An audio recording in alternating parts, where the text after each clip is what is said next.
Hi friends, నేను క్రాంతి, ఆదివాసీ జీవన విధానం. ప్రస్తుతం మనం నర్సరీ దగ్గర ఇంకా కొన్ని మిగిలిపోయినటువంటి అంశాలు మీకు చూపించాల్సినటువంటి కొన్ని మన దగ్గర ఉన్నాయి. ఇది పూర్తిగా మన నీళ్ళ ట్యాంక్. ఇది నీళ్ళ ట్యాంకు టోటల్గా 20 అడుగుల పొడవు, 10 అడుగుల వెడల్పు, లోతు మాత్రం 4.5 అడుగుల లోతుతోటి మనం ఇక్కడ ఒక నీళ్ళ ట్యాంక్ ఏర్పాటు చేస్తాం. ఎందుకంటే అత్యవసర పరిస్థితులలో నీళ్ళని ఇక్కడ స్టాక్ చేసుకొని ఇక్కడ నుంచి మన నర్సరీ మొక్కలకి నీళ్ళను సరఫరా చేసేందుకు, వాటిని పెంచేందుకు ఈ ట్యాంక్ ఉపయోగపడుతూ ఉంటుంది.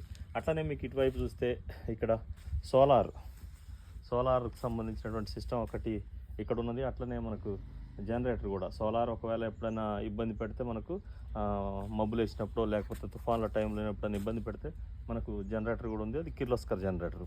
దాంతో పాటు మనకి ఇక్కడ కూరగాయ మొక్కలు కూడా ఉన్నాయి.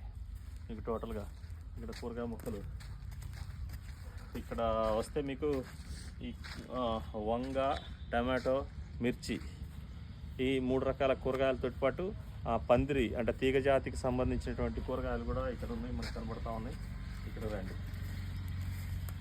ఇక్కడ ఇది మనకు తీగజాతి కూరగాయలకు సంబంధించినటువంటి పందిరి అనమాట. ఇప్పుడు సోలార్కి వేసినటువంటి పందిరికి, సోలార్ షెడ్కు సంబంధించి మనకి ఇక్కడ ఫెన్సింగ్కు ఇట్లా ఆని ఒక దగ్గర 10-15 అడుగుల సుమారు వ్యాసార్థంతో ఇక్కడ దీన్ని ఏర్పాటు చేయడం జరిగింది.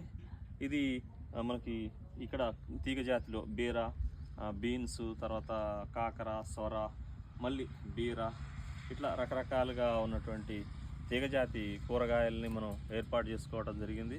ఇది ప్రస్తుతం ఇదొక పార్ట్ అనమాట మన నర్సరీలో. ఎందుకంటే ఇంట్లో అవసరాల కోసం అని చెప్పి మనం ఈ కూరగాయల పందిళ్ళని ఏర్పాటు చేసుకోవడం జరిగింది. ఏదో ఇంట్లో తిండి మందం. ఎందుకంటే బయట అంతా కూడా పెస్టిసైడ్ తోటి, పురుగు మందులతోటి, విపరీతమైనటువంటి పురుగు మందులు కొట్టి ఆహార పంటలను నాశనం చేస్తూ ఉన్నటువంటి పరిస్థితులలో మనకున్నటువంటి సౌలభ్యంలో మనం చిన్నగా ఏదో ఇంట్లో మనం వెళ్ళేలాగా, కమర్షియల్ ఏం కాకపోయినప్పటికీ ఇంట్లో అవసరాల నిమిత్తమైన నీళ్లు ఉన్నాయి, భూమి ఉంది, ఇక్కడ మనుషులు ఉన్నారు, అన్నీ ఉన్నది. కాబట్టి దానికి తోడుగా మనం ఇది ఒకటి ఏర్పాటు చేసుకోవడం జరిగింది. ఇది మన నర్సరీలకు సంబంధించినటువంటి ఒక పార్ట్.